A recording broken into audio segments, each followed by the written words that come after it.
Hi everybody, this is Sn1 with Kingdom Living. One lesson that I learned from a lot of what's going on the first part of this year, the first month or two of this year, is that everything isn't always what it seems. Sometimes chaos precedes order.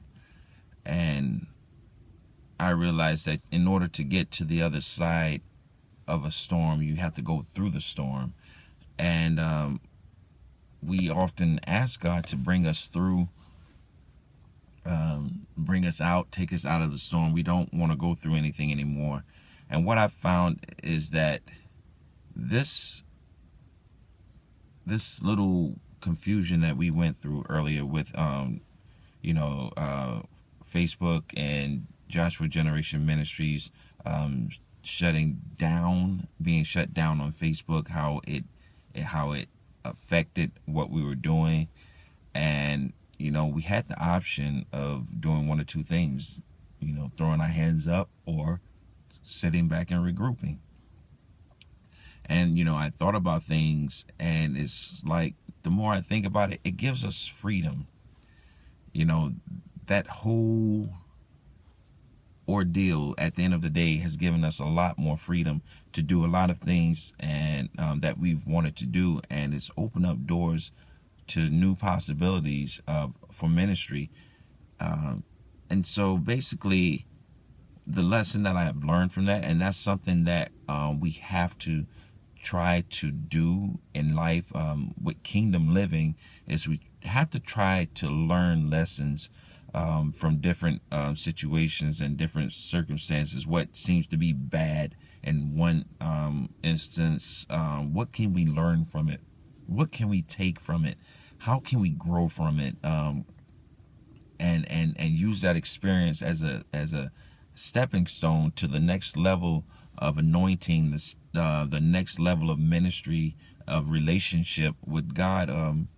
How do you take these bad situations and use them to be more effective in advancing the kingdom?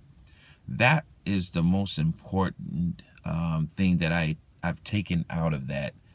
We were down, for almost 2 months, at least a good month and a half or two, trying to find out how we were going to take this blow to the ministry and use it, or if we were going to even go forward. But one day God just let the light bulb go off and had us sit back and approach it from a different way. And from what we're seeing now, it's working for us.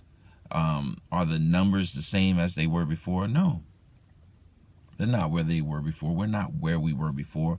But the one thing that we have to learn is that even though you get knocked down in life, you can't just sit there and wallow in it. You have to get back up and you have to go at it again. You have to keep trying.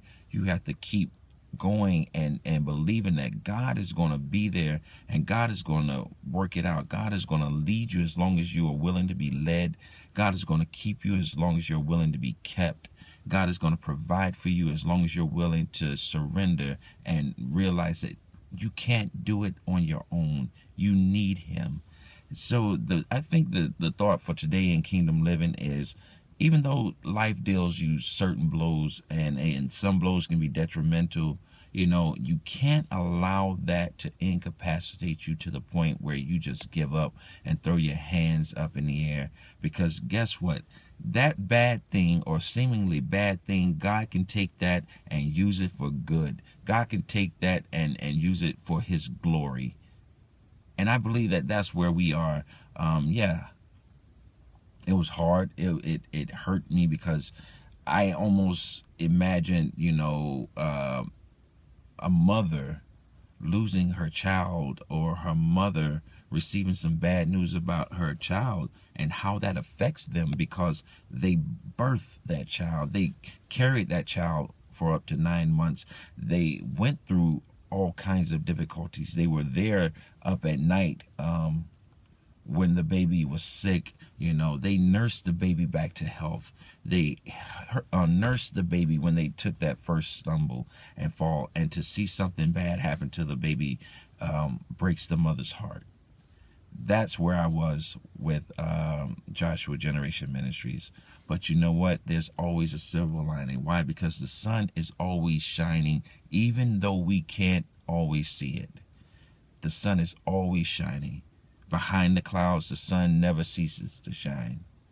The sun always shines. And what does that mean? That means there's always hope for a better tomorrow. There's always hope that, if we get knocked down, we have the grace. God gives us the grace to get back up again and to try it over again. He gives us a new day to try it once again if we've failed and fallen short the day before. He gives us another opportunity. He gives us another minute. He gives us another breath to try it again.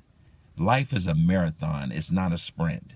So yeah, you may take a tumble, but you get back up and you keep running and you keep running and you keep running. So that's the thought that I have for today, and I'm amazed at how God resurrects something that seems to be dead. He causes dry bones to live again. And he allows certain things to happen in order to stretch our faith, in order to push us and catapult us into the future that he has for us. I'm Sean Mungin, and I hope that you were blessed by today's message. This is Kingdom Living. I'll see you soon. God bless.